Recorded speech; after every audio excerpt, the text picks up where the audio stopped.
Good morning. Happy Friday. Welcome to Screen Junkies Universe. Dan Merle is here. I am indeed. In the house. I'm Roth Cordet. That's Spencer Gilbert. Joe, the hair star. Good morning. How's your hair today? Underdone. Oh. Oh, wow. I think What's it's your still- regimen? Do what? What's your regimen? What's your I routine? kind of just wake up and I wash it. You saying you woke And up I- like this? And then I let it dry. Okay. And then I take a little bit of goop and I go. Oh, the goop. Oh, the Yeah, goop is there is the a goop goop. Mystery is the goop. key, But right? I didn't goop today. That's the thing. But we have more news than that. We have Star Wars details about this new series that we're getting from Jon Favreau. What'd you do? Nothing. We're going to talk about tweeting celebrities, live tweeting a celebrity watching a movie. Does that sound crazy? It is, and we're going to get into it and so much more. Fan questions galore, lots of stuff. Let's talk about Star Wars. So Solo premiered last night. Did you know about this? About yeah. this? Did they Hear make a about solo this? movie? Saw it. Yeah? Well, that happened. Red And so Solo Cook. Which character solo movie? I live nearby, so I dealt with the traffic from Yes. all of the. Could you see the Falcon from your window? No, not quite. Almost though. It was about like it was somewhat close to. It was huge. To where I am centered, so I mainly was very angry because I had a lot of traffic going on last night because all of the traffic from Hollywood Boulevard got diverted to streets near where I live. I hate you, People Star don't Wars. recognize about like the Academy Awards as well is that it's a total pain in the ass. That's If the you live in worst. Los Angeles, it's a total pain in the ass. It messes up. It's really traffic. hard, you guys. Yeah. It's really hard. However, a friend of mine brought me to the Solo premiere. That was fun. I saw the Falcon. There was things. There was a movie. We'll talk about that movie later after we review it. When we review it, that's when we'll talk about it. But for now, Jon Favreau was speaking to Nerdist on the red carpet of this event, talking about the upcoming series that he is producing for Disney's streaming service. So timelines. If you wanted to know when the movie is going to be set, here it is. It's going to be set between the original trilogy and the current trilogy, so 7 years after the Battle of Endor in Return of the Jedi, and roughly a couple of decades before the events of The Force Awakens. So something that Joe Starr and I were talking about in our morning drive, thank you for the ride, Joe Starr, You're very welcome. was that is the missing piece. This is a point you made between these two series. Yeah, I think I won't call it a downfall of the new trilogy because it's not like it's their fault. George decided to make 1, 2, and 3 instead of a middle trilogy. But I think this is a story if the original trilogy is point A, the new trilogy is point C, and we never got a B. So there's a huge. So we got the end arcs for all these classic characters without anything in the middle. So that was a very jarring thing to suddenly sort of have to wrap your head around, and not just the characters, but like. What's a First Order? What happened to, didn't they make a Senate or something? Like, what happened to all the good things that were supposed to happen after Endor? Like, everything's just already to hell again. We never got that point B where they accomplished what they set out to do in the original trilogy. So there's this and the new cartoon that's coming out that are going to start filling in gaps. And Who do you cast?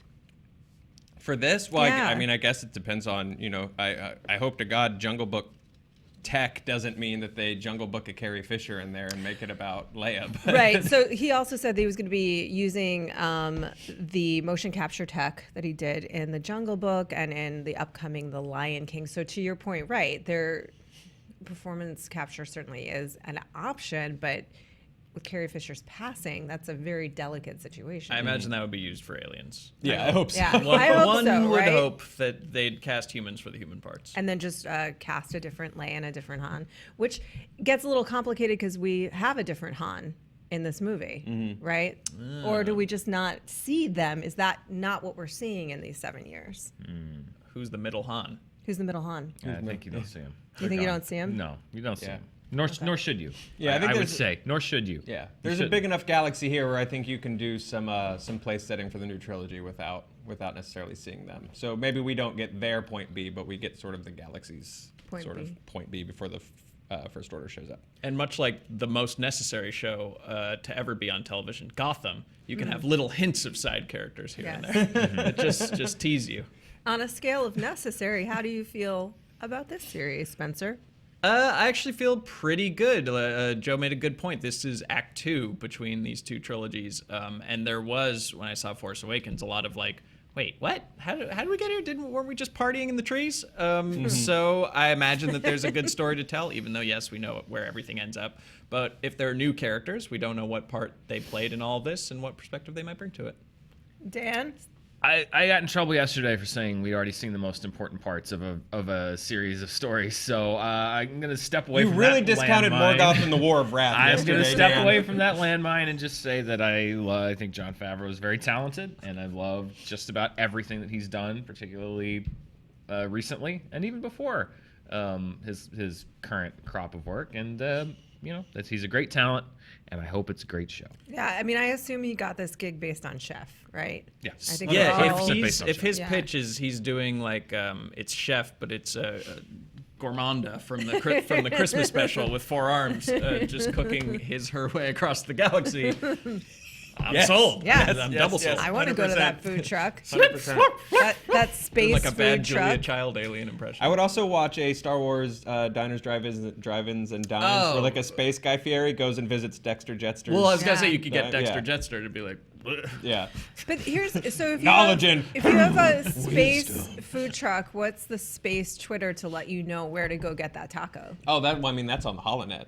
Okay. Yeah. All right. I was gonna say, I don't think they have like even email in Star Wars. They're always having to put a drive on a thing. Like, Well, they're they still have pretty tied to security physical hologram. media. What happens is a panicked Alliance soldier runs towards you screaming with a huge hard drive with Darth Vader behind him, and he's like, "This is where the tacos are!" All right. Well, we've solved where to get the tacos in space, which I think maybe was the most important issue of the sold. day. So let's Just move sold a new on series, Space to Taco. how to space taco. I would watch the crap out of Space Taco. Greta Gerwig, this is so weird. Cilantro This is Calrissian. via Vulture. Greta Gerwig, who is an actress, and she's obviously the director of Lady Bird, was at a movie recently and probably realized she has no privacy left in her life. This is why. There was a woman who, she was going to see Amy Schumer's I Feel Pretty, and a woman named Jane Hunt, who is a director and podcaster, on Twitter said that she was there with her friends, and she proceeded to live tweet Greta Gerwig's reaction to I Feel Pretty.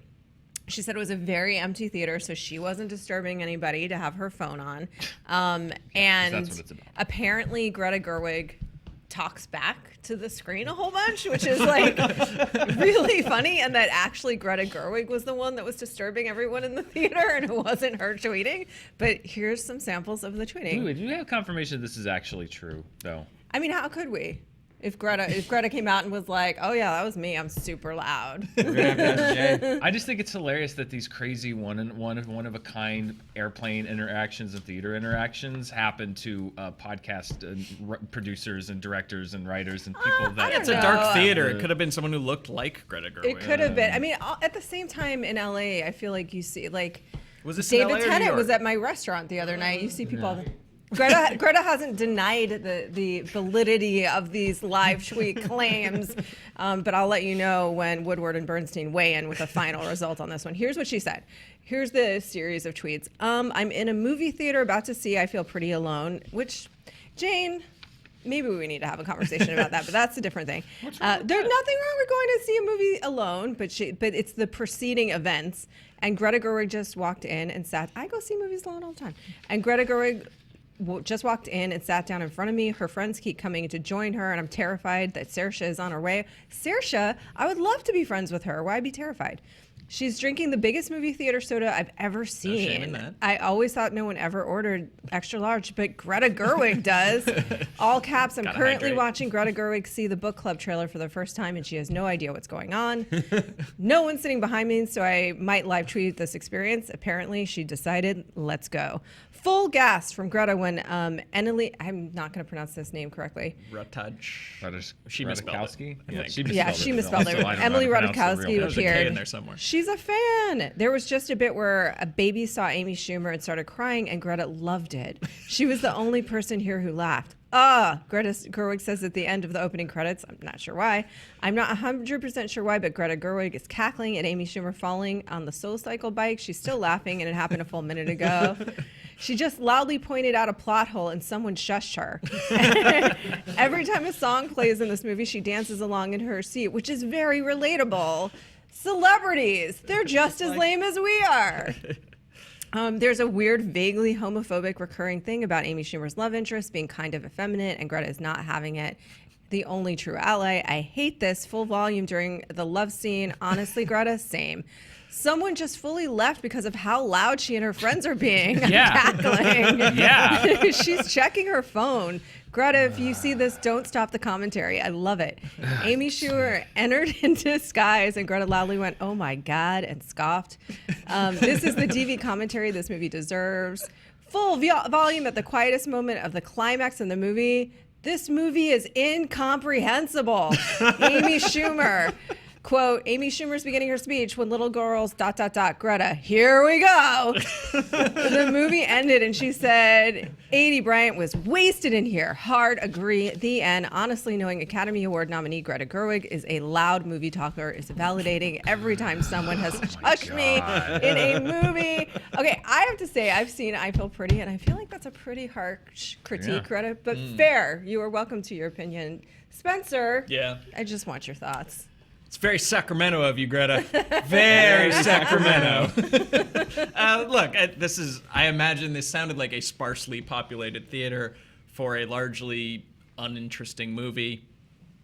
I grade these things on a scale. Yeah, you can start talking. You can start having a little more fun. I hope she was drunk. Like, I hope that was not soda in the extra large. Right. At a certain point, the dialogue becomes an additive experience between you and the movie and the people in the theater, and not a subtraction. I haven't seen the movie. I can't judge, but if it's like a really bad movie that no one is into, it's funny. Let loose. Joe, what do you think? I like this a lot. I want more people to live tweet their weird celebrity experiences. No. Hey, I once heard Sam Elliott ask the most adorable questions about a restaurant menu, and I wish I had documented the experience publicly. Stars, they're just like us. They're just like us. They're just as weird and lame like us. I have a friend who talks her way through every single movie, and it is, again, if it's not a good movie, purely delightful. Dan, I sense by your side. The constant huffs over here make me think Dan feels differently. My mother-in-law is the nonverbal sounds version of Greta Gerwig. Whenever we go home for the holidays, the first time we ever went and saw a movie with her, my wife and her sisters were graciously like, sit there. And I was like, oh, sure. And then I realized it was just a buffer between me and, horses, volcano. It's kind of like when you're driving with like a grandparent and they just point out things, they're like, oh, CBS. Yeah. It's a block from the house. Dan, we're getting the sense that you're displeased. Yeah. I mean, first of all, it's creepy and weird, and to just spy on someone and live tweet everything they do, that's just weird and creepy. And citizen journalism. No, it's not. It's literally saying you're a celebrity, so you don't get privacy, and I'm just going to literally just spy on you and listen to what you're saying and tweet it to a public audience. Secondly, slight earmuffs for the kids watching at home. Greta Gerwig, I think, if I may address her directly, sure. Greta Gerwig. Yeah, she's watching right now. I know she watches every day. I think you are one of the most talented and important voices in moviedom today. I loved Lady Bird. I look forward to your next project. I look forward to every project, and you are acting like a complete asshole. You are everyone that I hate in every movie that I've gone to, and you are a filmmaker, which means you should have a little more respect for the work of other people. Thank you for undercutting that, JTE. I really appreciate that. That is the douchiest, most assholey disrespect. She is a filmmaker. She's not just a fan. She's a filmmaker, and that is effing disrespectful to do that. You can do that at home. Do it at home. That's fine. To go to a theater where you didn't rent that theater out, there's other people in that theater. If this is true, which again, I'm not convinced that it is. Secondly, if Greta Gerwig did do these things, that's so disrespectful. That's not amusing or funny or clever. And if you say that it is, then you're encouraging the kind of bad behavior that's driving people away from theaters in the first place. I don't care if it's Greta Gerwig. I don't care if it's my next door neighbor or Greta Gerwig. You act like an asshole. I'm just glad that Dan didn't know me in middle school when we got into a full-on ice fight when we went to see PCU. Because I honestly don't think we'd be friends. Like, you would have been so pissed at me. I mean, normally I would agree, but I will say that I saw 50 Shades of Grey, the first one, in a theater with some girlfriends, and I loved Grey Drake's commentary, and it made the movie 10 million times more enjoyable than it otherwise would have been. So there are circumstances where I think it can add to the fun if it's just you and your friends, but apparently some people had to leave. I think the audience should show the same respect to the movie that the movie is showing. Wait, to you them. haven't seen it though. I know. I'm just saying in general. I've seen it. It's a very, I mean, agree or disagree with it. Like, they're not. It's a very earnest movie. Yeah, like, they are trying to, speak to an audience about a message of empowerment and image, and I think it does have some positive things to say. It's not 50 Shades of Grey. It's not. Like, Yeah, they I are think she trying to was a put little across harsh. a really important message. Now, whether Greta Gerwig agrees or disagrees with how they did it, that's fine. But again, if she did this, which again, I'm still not currently convinced that she did. We should tweet Greta. She's watching. It's a bad choice of movie also, because it's really, again, it's a lack of respect. You don't like some of the things the movie's doing, that's fine. You're Greta Gerwig. You can go on YouTube and do a critique of I Feel Pretty, and thousands of people will watch it. But I hate when people ruin something for someone else because they don't like it. It is the height of selfishness and assholery. I hate it. It bothers me so much. Well, Greta, let us know in the comments below, A, if this is really you, and then B, why such an asshole about poor Amy Schumer? I think this is funny and silly, but if I was in the theater, and I do go to movies by myself quite frequently, I might be upset, but this lady didn't seem like she was into seeing I Feel Pretty either. I do. Then don't go see it! Well, you don't know till it's started that she's scoffing. She's laughing. 5 minutes into the movie, literally nothing has happened 5 minutes into She seemed invested in the movie at first, and then it seemed to have lost her very hardly. And it seemed like something it during just those opening snowballed. credits just did not work. Yeah. I do want to see Greta Gerwig's YouTube movie channel review. Yes. I do want to see Gerwig Thinks. I do want to see her thumbnails with her facial reactions to movies. Greta, I Feel Pretty review. Okay. I think we've made a lot of good progress as a society, as a culture, as a people, as a team. I feel good about this Friday. So let's take some fan questions. Do you feel pretty about this Friday? I feel pretty about it. Fan questions. Ben wants to know, where is your favorite spot to sit in the theater? Middle. Middle. Yeah. Middle. The back, so Unless no one sees it's really my phone when full I'm live and a tweeting. long movie, and I think I might have to pee, and then I want to go to the aisle because I don't want to bother people. There's an old Roger Ebert rule. He always said, sit twice as far back as the screen is wide. And obviously you can't get out a measuring tape. But if you kind of know the theater, I like to sit a little further back, not in the very back, but probably in the back third. I actually prefer to sit kind of near the aisles, just because I like to, people coming in and out. And if I have to duck out, it's much closer. So I kind of like the aisle, and then, toward the back, but not, in the back, like middle back. I did, my second time seeing Infinity War was at the one of AMC's Dolby screens, and I went middle, and I do wish I just sat in the very back, because that movie might as well have been cut for a full screen old television for me. Like, it was just too much to see and watch. It was just like letterboxing just down to here. So yeah, I wish I'd sat a little further back for that. I like that Ebert rule. Yeah, I like to, I have certain seats in certain theaters near me that I like more than most. Ones that are usually it's a front row in like a section that has like a railing in front of it, so I can put my feet up. Put your feet up. Yeah. Yeah. Sometimes those railings get a little obscure the screen a bit. I Not find for me. not for Spenny G, because that's how life works for Spencer. Do you have specific seats in your theater that you're like, that's my seat, sir? Yeah, like a range of like 4 or 5 in the middle in the certain row. Oh, okay, but not like a specific I called the dibs on that. Yeah, Yeah. you have to move. No. Yeah, you just get there real Dump the early to get your popcorn on seat. there. I really like the idea of you getting really salty with someone in a movie theater. Yeah, I'm in a movie bully gang. We come in and say, get out of our seats! Get out of our seats!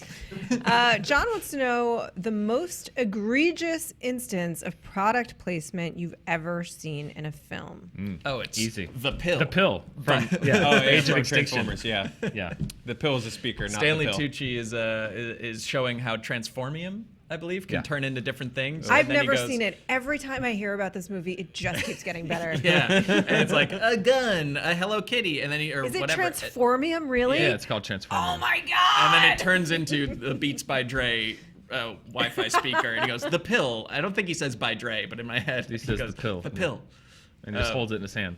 Full close up of it on Yeah, the for a screen. weird minute. What am I doing wrong? And I also should've Second just place seen is same it. Bud movie Light. as the Bud Light Yeah, one. Second place is Bud Light. Where That same like movie. the Transformium or the Transformers or the Optobots or whatever the fuck, crash around downtown Vancouver, parading as Chicago or whatever, and it's a Bud Light truck that hits Mark Wahlberg or overturns Mark Wahlberg's car, and he's like. First of all, it's a giant Bud Light truck, giant logo, and he starts getting all Boston in his face, like, you do that? You think that's, you get it in my car? Huh? And then he angrily picks up a Bud Light,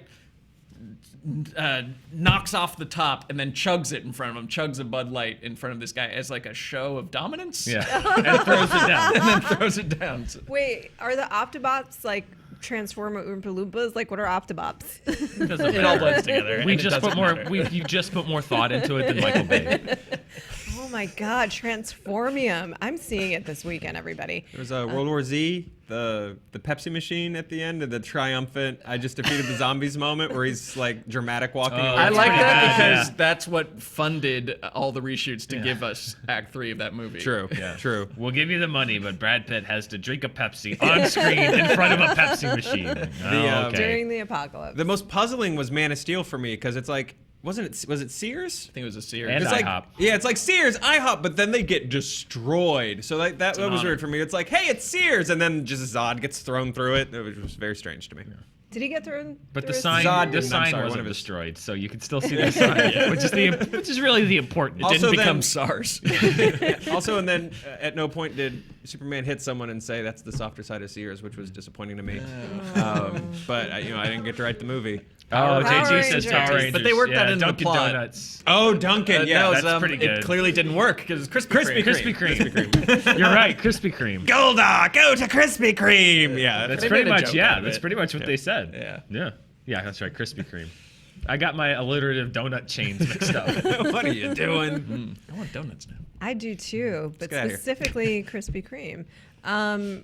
Although, in truth, a friend of mine and I had this discussion the other day. You want to get your coffee from Dunkin' and you want to get your donut for Krispy Kreme, and then you're set.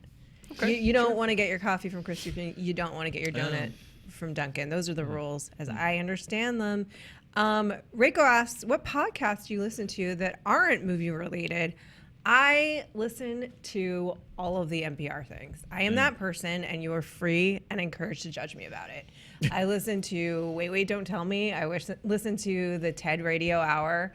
I listen to, I have that downloaded. I listened to one that was called Presidential that the Washington Post put out that went through all of the presidents, starting with George Washington. I listened to, okay. Wait,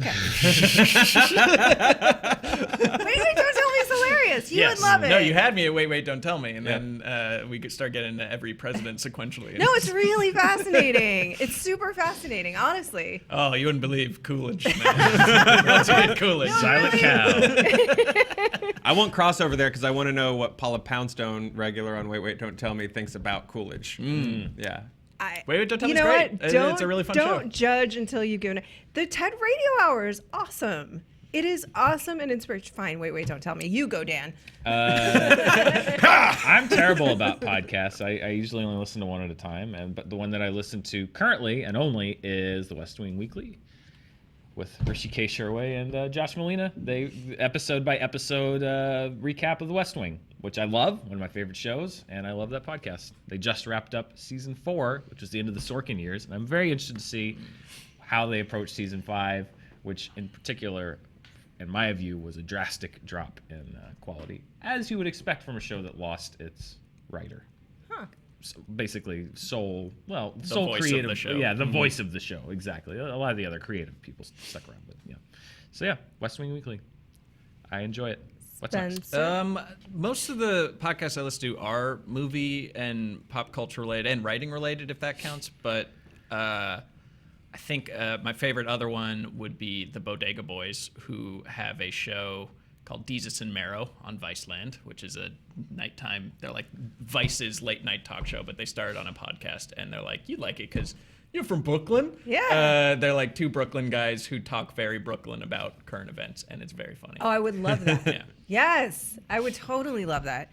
I think you guys should give my podcasts a try before you judge them quite so harshly. Joe Star? I will plug Jim Ross's pro wrestling podcast on this one glorious thing. Jim Ross is a very good old boy, old Oklahoman man who has never not been wearing a cowboy hat. And he's the guy that's like, Yeah. with the steel chair. Yeah. but now, Wait, no, that's Jerry the King. Oh no, Jerry the Lawler. King Lawler Yeah. would just make a comment about boobs that don't hold up anymore, and Jim Ross is the sweet old Okie man that would yell things. But you can tell that his podcast, I don't know, there's always like a weird mix match because they'll get sponsorship, but they'll have too much time to fill with the sponsorship, so he'll have like 2 minutes where he's supposed to talk about Burger King croissant sandwiches, but Burger King only sent him 30 seconds worth of copy, and so then it's just this sweet old Oklahoman man just vamping about croissant sandwiches for like a minute and a half, where he's like, you can right now buy 2 for $4, just delicious, flaky croissant sandwiches. You can share one with the employee from Burger King. He may not have had breakfast that day. Be a good person and share your croissant I want sandwiches. a super cut of just the ad I just want the plugs. So good, so good. All right. Shout out to Fresh Air, in-depth interviews, thought-provoking. Okay. Croissant sandwich. sandwich. Wrestling and croissant sandwich. Fine. This is an interesting one.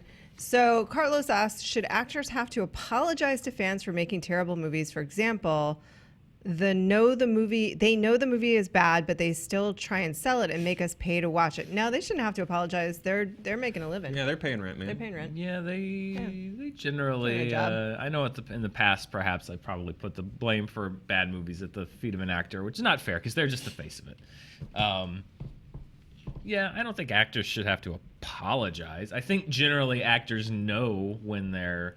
First of all, you don't always know a movie's bad from the very beginning. You could have a definitely- great yeah. script that ends up poorly, or rewrites, or something happens. So Peter Dinklage claims that Tiptoes was going to be a friggin' masterpiece until Yeah. it got recut. Yeah, that's part of the job. I think there should be like a not a term limit, but like a window where they have to support it, and then like an honesty point after that. Yeah, like five, 6 years. 5-6 years after it's come out Yeah. on Blu-ray and stuff like that, they could be like, you know what, that movie sucked. I'm sorry. I think that's why I look forward to the age every actor hits where they just don't care anymore. Like Michael Caine, as soon as he just like hit that age where he was like, this is trash, this is garbage, this bought a house. Like, Yeah, I mean, I think that they'd be jeopardizing their career if they were to tell the truth at like the junket for the movie. They just can't do that and then continue to work. So, but yeah, years later, it's always refreshing when they're like, oh, what was that? Jose asks, are you planning on running the Women in Film event yearly? It was a great experience. First of all, thank you, Jose. That was very nice. That was very nice. Thank you. We would love to do an event like that, I think, yearly, right? Maybe there's I think there's weekly. other. It was pretty easy to put it was together. So there were no problems. Billy's amped to do Yeah, this no, again. it was like Yeah. totally Today. it Belly, was we have an like, it was announcement to like make. totally stress free. Like there was just, it was awesome, and I think yeah, yearly is about the right timing to do a charity event. That'd be great. Yeah. That'd be fun. Yeah, no, Let's I run it back. agree. Let's do it again. Yeah. Yeah. And Bigger and even- better. And even if not on that scale, one of the things we talked about when we came back was the opportunity to be able to do more things, benefit outreach and stuff like that. So not necessarily like on that scale, but as opportunities come to be able to do good things for good causes, then yeah. Yeah. We're going to end on this one question from, I feel that way strongly, from Brad. Who is the smartest screen junkie? I think we shouldn't answer. In what respect? Yeah, people are And smart. JT JT loudly cleared his throat. I think everybody's smart in I mean, if different we want to ways. do like an academic decathlon, I'm all for it. Like if we want to do, a blind. Do we want to like actually measure GMAT. this? Should Yeah. we? I don't want to take the GMAT. I'll take the LSAT though, and I will rock your world. Okay. At the Well, LSAT. Yeah, I aced That's my SATs. zone. Although I haven't studied in a while and I'm terrible Nah. at math. Is there a Sounds like the BuzzFeed- gauntlet's been thrown. Is there a BuzzFeed quiz we could just Yeah, do? like a there a BuzzFeed thing? quiz. Like which Should we do our Snickers, IQs? Listen, Like, are commercial we? are you? I am a Howard Stern fan, and they did this on the show, and I will tell you right now, this does not end well. This does does not not go end down well. the way you This think. does Okay. not end well. Yeah. We don't trust. We don't me. want to know. We don't want to do this, Brad. We're all brilliant in our different ways. Exactly. We That's all. that's the honest truth. That's one of the reasons I think things work is because everyone has things that they are just amazingly adept at, and that's what makes a good team. Yeah, Dan said it perfectly. So he's the smartest. And final thoughts? Yes, agree, disagree? Wonderful! We've come to the final conclusion for today. Everybody is great in their own way. We're all special little unicorns. We're made of magic and fluff. We hope you've enjoyed it. And you should go watch Movie Fights. Yes, you go should. watch It's a Movie great Fights. episode. Yeah. DJ versus Emma versus Scott Mance. Full of enthusiasm, lots of energy. One La La Land reference. Plug Well, it's something not in else. Plug your there. thing, Joe. You Oh, pointed to Joe, so Joe has to plug his thing. You know what could have been worse? Infinity War. And we'll talk about it on Saturday. See you there. You guys, this one is hilarious. It's so fun. You're gonna love it. It's you. all in good humor. Yeah, that message always carries across. The internet loves Still getting subtlety. Thanos armor comments. Jokes, I jokes, get it. jokes. You took it off in the first scene. It's a joke. The next question is about his chin grooves. This is not a serious video. It is so clearly a joke. You call it serious questions because they're not serious. It's The It Could Have Been Worse is a very, very fun video. You should go watch that. You should watch Serious Questions. You should watch all of our stuff because that's how we can keep coming at you. Bye. Happy Friday.